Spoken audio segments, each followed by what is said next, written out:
নমস্কার, স্পটার নিউজে আপনাদের স্বাগত। মোহনবাগান যখন চোট আঘাত দিয়ে প্রচণ্ড ব্যতিগ্রস্ত, তখন কিন্তু ইস্টবেঙ্গল সমর্থকদের জন্য সুখবর। একেবারে চোট মুক্ত ইস্টবেঙ্গল।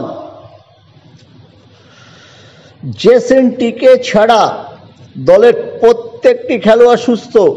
ডুরান্ডের জন্য যারা কলকাতা লিগের ডেভেলপমেন্টে যেসব খেলোয়াড়কে পরিবর্তন হিসেবে ব্যবহার করছেন কোচ অস্কার, তাদের মধ্যে একমাত্র জেসন টিকেকেই পাবে না ইস্ট বেঙ্গল ক্লাব। তাছাড়া ডুরান্ডের গত দুটি ম্যাচে যারা নিয়মিত খেলেছেন তারা প্রত্যেকেই অ্যাভেলেবল। ইস্টবেঙ্গলের বিদেশিরা প্রায় 3 সপ্তাহ আগে এসেছেন, তাদের মাসল টিউনিং ভালো হয়েছে, তাই জন্য তাদের কোনো চোট নেই। এটা ঘটনা। ইস্টবেঙ্গল অনেক আগে মরশুমটা শেষ করেছিল। আইএসএল কাপের জন্য মোহনবাগান অনেক পরে মরশুমটা শেষ করে।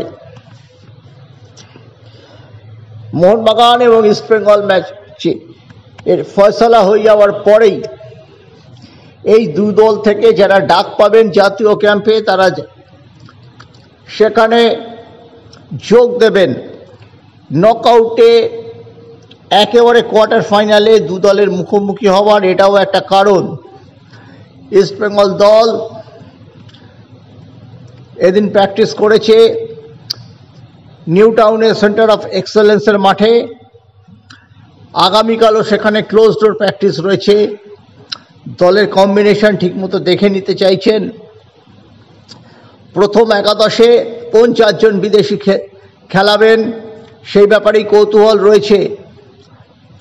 স্টপারে যদি কেভিনকে না নামানো হয় তবে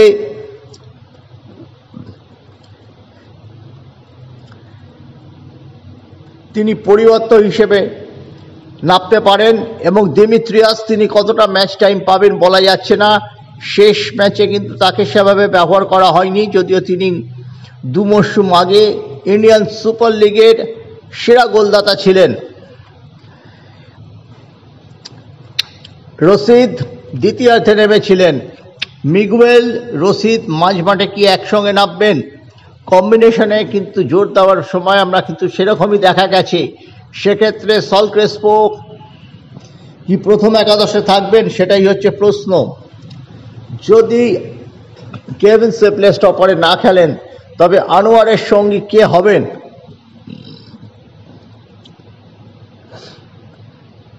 সেদিকে নজর রাখতে হবে। কেভিন সিলভে অবশ্য ভালো শেপে নেই।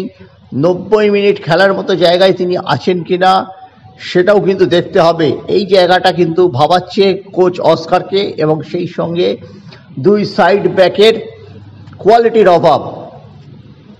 প্রভাত লাখরা, রাকিবরা কলকাতা লিগে যতটা উজ্জ্বল, ডুরান্ডের ততটাই ম্লান। এই ব্যাপারটিও কিন্তু মাথায় রাখতে হচ্ছে অস্কারকে। তবে সব মিলিয়ে ইস্টবেঙ্গল কিন্তু প্রস্তুত। চোট আঘাতের ব্যাপারে অ্যাডভান্টেজ ইস্টবেঙ্গল, যদিও এই দলে 5-6 জন নতুন খেলোয়াড় খেলছেন। মোহনবাগান অনেকটাই সেট টিম খেলাবে। এখন দেখা যাক মোহনবাগান সেট টিমের অ্যাডভান্টেজ পায় নাকি দুরন্ত মিডফিল্ড রশিদ, মিগুয়েল, নারাম মাহেশ, বিপিন সিংদের মিডফিল্ড ইস্টবেঙ্গলকে টানা 2টি ডার্বিতে জয় এনে দিতে পারে। এখানে মনে রাখতে হবে টানা 2টি ডার্বি ইস্টবেঙ্গল গত 7 বছর কিন্তু জিততে পারেনি। গত 2 মরশুমেও প্রথম ডার্বিটি তারা জিতেছিল, কিন্তু পরবর্তীকালে আর তারা দাঁত ফোটাতে পারেনি। এবারও কি তাই হবে নাকি এবার ঘুরে দাঁড়াবে ইস্টবেঙ্গল? ইস্টবেঙ্গলের কিন্তু এবার যথেষ্ট ব্যালেন্স সাইড, এবং চোট আঘাতের দিক থেকে তারা কিন্তু অনেকটা স্বস্তিজনক অবস্থায় আছে।